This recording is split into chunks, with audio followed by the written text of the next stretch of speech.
Այն ինչ որ ինքը անում է հիմա հայ առաքելական եկեղեցու հանդեպ, դա սրբապղծություն է։ Նախ ինքը Հայաստանի Հանրապետության սահմանադրությամբ դրա իրավունքը չունի Նիկոլ Փաշինյանը Հայաստանի Հանրապետության սահմանադրությամբ իր քիթը խոթել սրբազանների եւ վեհապարի անկողնու մեջ։ Կա խնդիր, այո, եթե սրբազանները խախտել են կուսակրոնության ուխտը, իհարկե խնդիր կա, դա պիտի քննարկվի, այո, դա պիտի քննարկվի, բայց դա չի պիտի քննարկի Նիկոլը, դա չի պիտի քննարկի կառավարությունը, դա չի պիտի քննարկի հասարակությունը, դա պիտի քննարկի եկեղեցու հոգևոր խորհուրդը, անպայմանորեն պիտի քննարկվի, որտեղ չի կարող կուսակրոն սրբազանը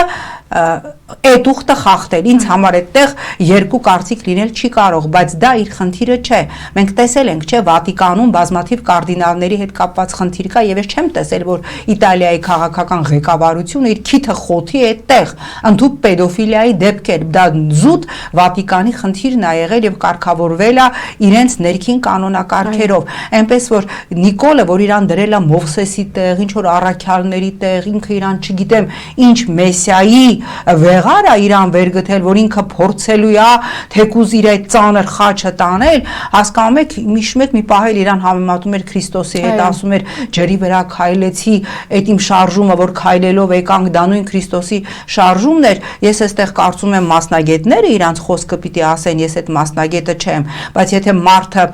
որոշակի խնդիրներ ունի, ոչ թե պետք է այդ խնդիրների վրա յուղ լցնել, ինչպես մենք տեսնում ենք, հա, իր կուսակիցներն են ասում, absurd է, չէ, որ կանգնում ասում է, ինձ համար պատիվ է երիտասարդ կին, ենթադրում եմ ինչ որ պատգամավոր Գյումրիից Նիկոլի նման հոգևոր հայր ունենալը, ոչ թե պետքա քծնել, ոչ թե պետքա մարդու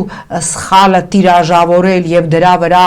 չգիտեմ, սքանչանալ, այլ եթե իսկապես դուք կուսակցություն եք, որ նշում եք ներքին ժողովրդավարություն ունեք, այդ ամենի մասին բաց հստակ խոսել, կարող է իսկապես այդ մարդը իսկապես օգնության կարիք ունի, նաեւ հոգեբանական օգնության կարիք, ես սա ասում եմ առանց որևէ հեգնանքի եւ սարկազմի։